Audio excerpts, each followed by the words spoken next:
Assalamualaikum warahmatullahi wabarakatuh. Salam silaturahmi, salam sejahtera untuk mitra semua. Semoga mitra semua selalu dalam lindungan Allah Subhanahu wa taala dan selalu sehat pikiran, sehat ucapan, sehat jiwa raga, sehat keuangan, subur rizki, lancar usahanya. Di kali ini saya kedatangan tamu. Ini susuk yang bersarang katanya. Ini kan katanya mitra. Katanya ini bersarang 10 tahun gitu kan ya. Tapi dia bingung. Bingung untuk membuktikan letak susuknya itu di mana gitu kan. Kayaknya di punggung. Kayaknya waktu dulu dia kerasa gitu kan. Nah, ini kayaknya ada bekas nih mitra nih. Ini shoot dulu coba. Shoot dulu mitra. Kita shoot. Nah, ini bekasnya nih kayaknya. Tuh. Kayaknya, tapi kan saya belum apa-apain ini, belum saya gap, bukan belum saya gap untuk edukasi ke semua.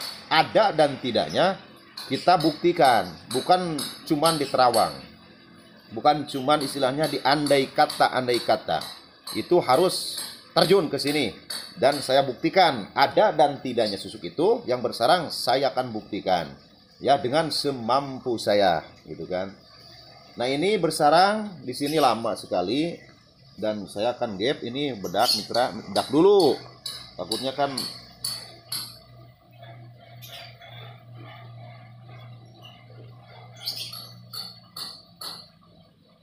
nah, ini dari ini yang sebelah kanan kata beliau.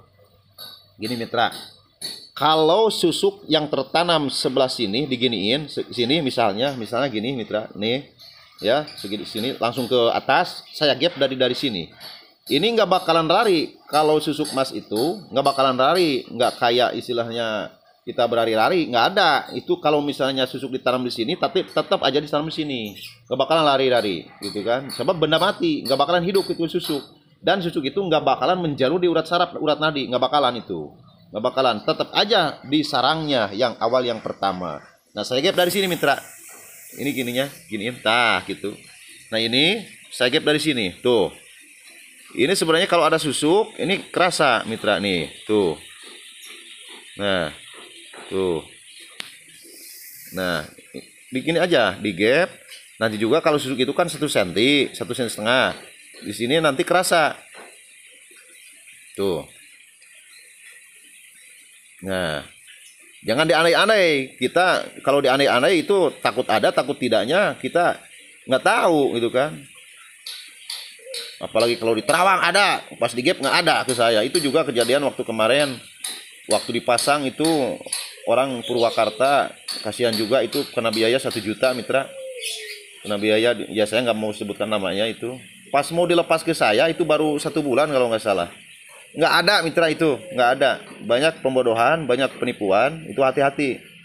Saya tahu trik susuk istilahnya, sebab dulu juga saya mantan penyusuk mitra. Jadi tahu saya trik-triknya gimana. Saya udah tobat alhamdulillah dari semenjak di sini.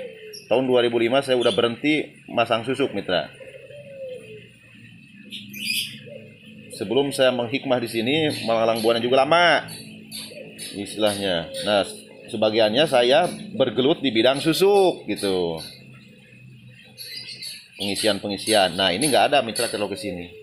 Kita gap dari sini ke sini. Nah, ini kalau masang ke sini, tuh, mitra. Ini untuk edukasi aja. Kalau ada sih akraba mitra, kalau ada tuh. Nah, nih. Nah, kalau ada itu menyentuh ke tangan saya mitra. Kalau ada nyentuh langsung ke tangan saya.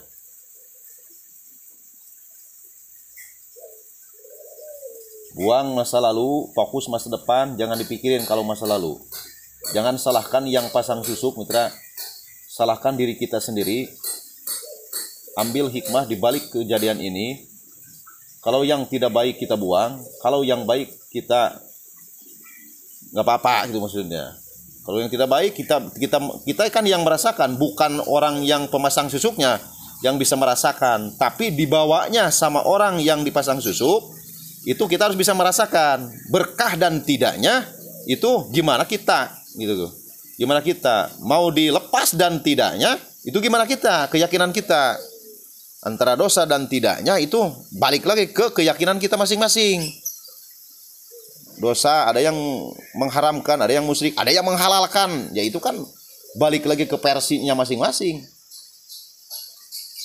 Amal masing-masing, akhlak masing-masing gitu kan. Nah gitu. Cuman tugas saya, orang yang kesini dilepas ya saya lepas. Nah ini nggak ada mitra, nggak ada. Di sini di sini juga. Nah di sini juga. Itu nggak kerasa, aman lah gitu, aman, tentram. Tuh. Nah gitu mitra. Ini bukan ini. Nah ini kayaknya jendul, tapi bukan ini. Tuh mitra. Jadi semua juga harus di gap dulu, jangan diterawang. Nah, nah, kalau toh benar-benar ada, ini harus ke gap mitra, sebab 1,5 cm susuk itu, ataupun 1 cm di sini bersarang. Ini nggak ada, tuh,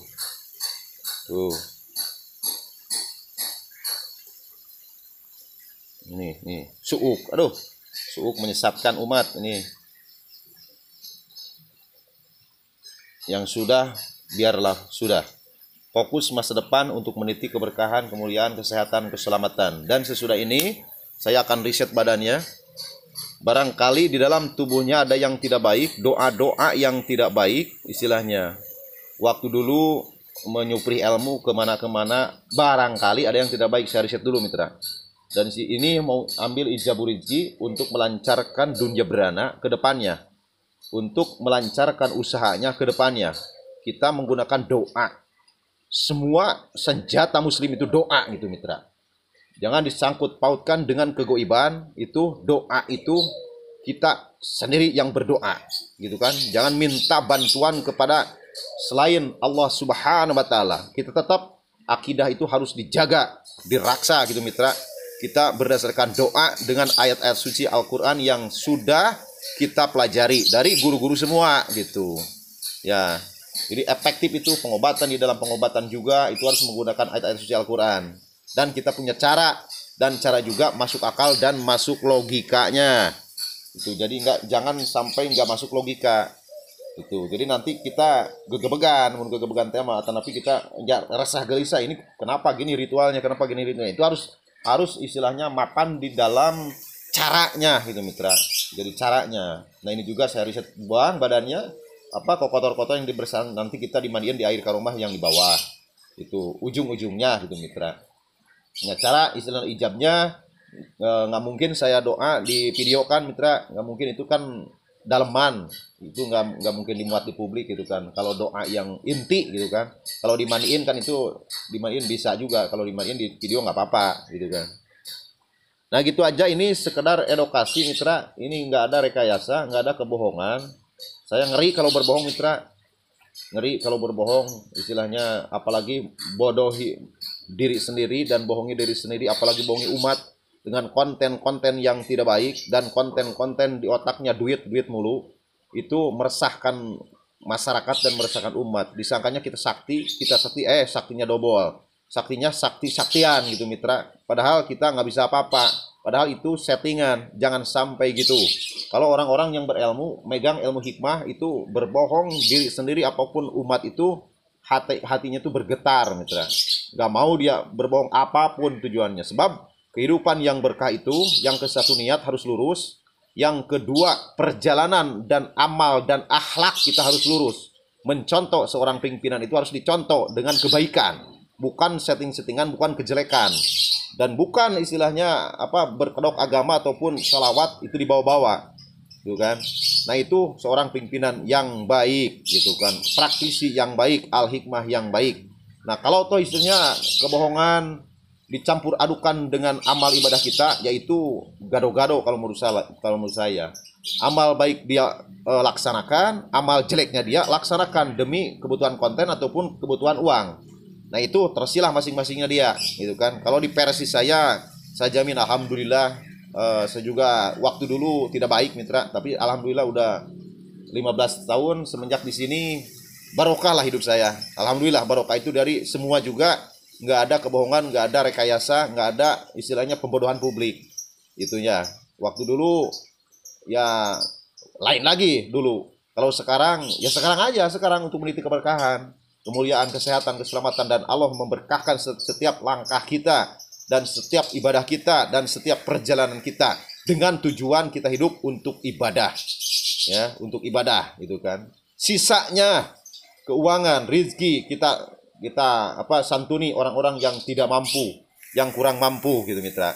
Nah, sekian dulu. Wassalamualaikum warahmatullahi wabarakatuh.